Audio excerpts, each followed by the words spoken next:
ముఖ్యంగా ఈరోజు కేవీపీఎస్ ఆధ్వర్యంలో మరి సార్వత్రిక ఎన్నికలు సామాజిక శక్తుల కర్తవ్యం అనే రౌండ్ టేబుల్ సమావేశం ముఖ్య అతిథిగా వచ్చినటువంటి పెద్దలు ముఖ్య సామాజిక కార్యకర్త మరి ఆల్ ఇండియా రేడియో డైరెక్టర్గా పనిచేసినటువంటి శ్రీ జేబీ రాజు గారు మన మధ్యలో ఉండడం చాలా సంతోషం.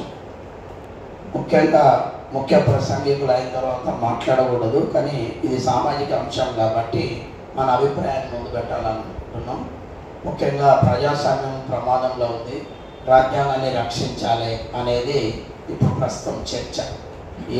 ఎవరు పెట్టినా ఏ సంఘము సమావేశం పెట్టినా మేధావి వర్గం అంతా అనుకునేది ఏంటంటే ప్రస్తుతము ప్రజాస్వామ్యము ప్రమాదంలో ఉంది, రాజ్యాంగాన్ని రక్షించవలసిన అవసరం ఉంది. మరి దీనికి ఎవరు పూనుకోవాలి? ఎందుకంటే దానికి సూచనలు ఏంటంటే ఇప్పటికే అనేక పబ్లిక్ సెక్టర్స్ను అమ్మివేయడం జరిగింది. దాని ద్వారా రిజర్వేషన్స్ కోల్పోవడం జరుగుతూ ఉంది ఎస్సీ ఎస్టీ బీసీలందరూ కూడా. సో అది మూలం. ఎందుకంటే ఎకనామికల్గా వీళ్ళను డౌన్ చేయాలా, ఆర్థికంగా వీళ్ళను దెబ్బతీయాలనే ఉద్దేశంతో మరి పబ్లిక్ రంగ సంస్థలను ఈ యొక్క ప్రభుత్వం గత 10 సంవత్సరాల నుంచి 1 by 1 ఎల్ఐసి లాంటి ఒక మంచి సంస్థను కూడా, ఎయిర్ ఇండియా లాంటి సంస్థను, రైల్వేస్ను, ఇంకా ఎన్నో సంస్థల్లో డిస్ఇన్వెస్ట్మెంట్ చేస్తూ కొన్ని డైరెక్ట్గా అమ్మివేస్తున్నటువంటి సంఘటన మనం చూస్తాము. దానికి మరి కార్మిక సంఘాలు కూడా వ్యతిరేకించి పోరాటాలు కూడా చేస్తూ ఉన్నాయి. ఏదేమైనప్పటికీ వాళ్ళు ఏమి చేయాలని చేయాలనుకోవాలి కూడా. మరి దీన్ని ఏ విధంగా మేము ఈ రాజ్యాంగాన్ని మారుస్తామనే ఒక దృక్పథం మనసులో పెట్టుకొని మరి దానికి కంకణం కట్టుకొని ప్రస్తుతం ఉన్న ప్రభుత్వం మరి పనిచేస్తున్నట్టుగా ప్రతి మేధావి గ్రహిస్తూ ఉన్నాడు. మరి దీనికి ఏం చేయాల్సిన అవసరం ఉంది ఇప్పుడు? ఎందుకంటే ముఖ్యంగా రాజ్యాంగానికి దెబ్బస్తే, రాజ్యాంగానికి ఎలాంటి మరి సెక్యులరిజానికి ఏమాత్రము దెబ్బ తగిలినా, ఏమాత్రం దాన్ని పక్కకు తీసినా ఫస్ట్ ఎఫెక్ట్ అయ్యేది ఎవరంటే బడుగు బలహీన వర్గాలు, ఎస్సీలు ఎస్టీలు బీసీలు. మరి ఇలాంటి వర్గాలకు దెబ్బ తగులుతుంది కాబట్టి, ఇలాంటి వాళ్ళ హక్కులకు భంగం కలుగుతుంది కాబట్టి మరి దాన్ని రక్షించుకోవాల్సిన అవసరం కూడా ఈ వర్గాలకే ప్రధానంగా ఉన్నది. ఎస్సీ ఎస్టీ బీసీ మైనార్టీ వర్గాలకే ప్రధానంగా ఉంది. ఎందుకంటే మొన్న చూసిన మణిపూర్లో ఎంత ఘోరంగా వందల మంది చనిపోతే ఇంతవరకు ఏ ప్రైమ్ మినిస్టర్ కానీ ఏ కేంద్ర మంత్రి కానీ సందర్శించిన దాఖలాలు లేవు. అంటే అంతకన్నా ఘోరమైన సంఘటన భారతదేశంలో ఇంతవరకు జరిగినట్టు నేను చూడను. ఒక మత సంఘటన అంటే ఒక ఎలక్షన్స్ వేరు, ప్రభుత్వాలు వేరు. ప్రభుత్వం ఏర్పడిన తర్వాత ప్రజలందరినీ సమానంగా కాపాడాల్సిన బాధ్యత, వాళ్ళ హక్కులను కాపాడాల్సిన బాధ్యత ప్రభుత్వాల మీద ఉంటుంది. ఏ ప్రభుత్వమైనా, భారత ప్రభుత్వం కావచ్చు, రాష్ట్ర ప్రభుత్వం కావచ్చు. కానీ అవి పక్కకు పెట్టి వాళ్ళు ఓన్లీ మతపరంగానే ముందుకెళ్తున్నారు, వాళ్ళ సిద్ధాంతపరంగానే వెళ్తున్నారు తప్ప మరి మానవ హక్కులు కానీ, అందరూ సమానమైన హక్కులు కానీ మరి వీటిని ఎక్కడ కూడా పట్టించుకున్న దాఖలాలు లేవు. కాబట్టి ఇలాంటి పరిస్థితులలో మనం ఏం చేయాల్సిన అవసరం ఉన్నది.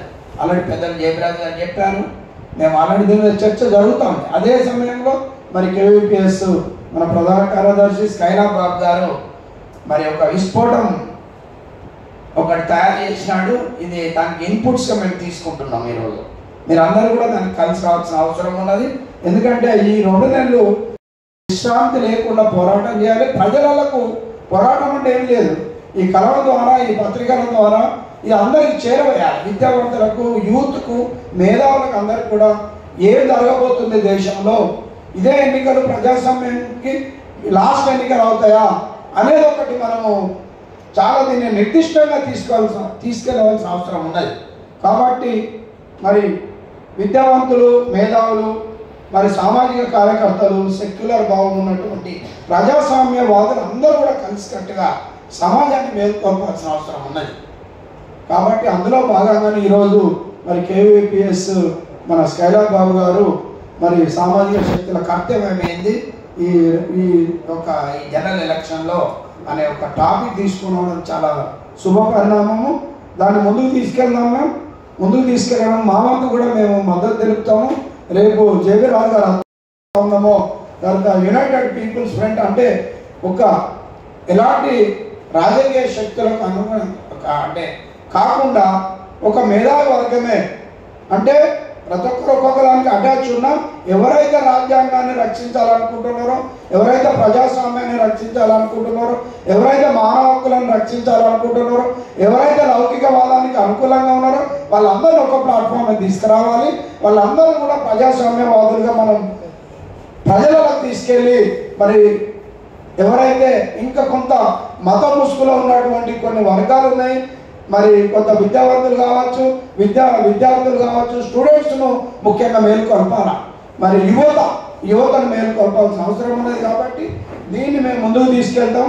సో దీనిలో మీరు కూడా కలిసి రావాలని కోరుతూ మేము కూడా అవుతున్నాం.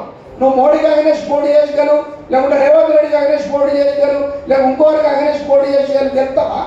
నువ్వు ఎస్సీ నియోజకవర్గాలకు గెలుతున్నావు, ఎస్టీ నియోజకవర్గాలకు గెలుతున్నావు. కాబట్టి నువ్వు నీ యొక్క హక్కులను, నీ యొక్క ప్రజల హక్కులను, నీ బీసీలు, ఎస్సీలు, ఎస్టీల హక్కులను కాపాడవలసిన బాధ్యత నీకు ఇచ్చిండు బాబాసాహెబ్ అంబేద్కర్. ఆ రిజర్వేషన్ పెట్టిన సిద్ధాంతమే అది. నీ యొక్క ప్రజల హక్కులకు భంగం కలగకుండా పార్లమెంటులో, అసెంబ్లీలో ఉండి నీ హక్కులను కాపాడరా బాబు అంటే వీడు పార్టీలకు కాపాడబోతా ఉంటాడు. అరే నీ పార్టీకి టికెట్ నువ్వు లేకుండా ఇంకోటికి ఇస్తుంది, వాళ్ళు లేకుండా ఇంకోటికి ఇస్తుంది. అది కాదు కావాల్సింది. బాబాసాహెబ్ అంబేద్కర్ సిద్ధాంతం ఏదైతే ఉందో మానవ హక్కులు, రాజ్యాంగ హక్కులు కాపాడడానికి ఎస్టీ ఎంపీలు కూడా అందరూ సహకరించాలి. వాళ్ళకు మనము మేలుకొల్పాలి. వాళ్ళకు గెలిచిన తర్వాత రాజ్యాంగాన్ని కాపాడాలి. అది ప్రమాణం చేయండి. ప్రజలను కాపాడాలి, అది ప్రమాణం చేయాలి. కాబట్టి ప్రజాస్వామ్యానికి ఒక గొడవలు పెట్టేలాగా సిచ్యువేషన్ ఉంది. కాబట్టి ప్రజాస్వామ్యవాదులంతా కలిసి రావాలని మరొకసారి కోరుకుంటూ నాకు ఇచ్చిన అవకాశానికి మరి కేవీపీఎస్కు ధన్యవాదాలు తెలియజేస్తాను.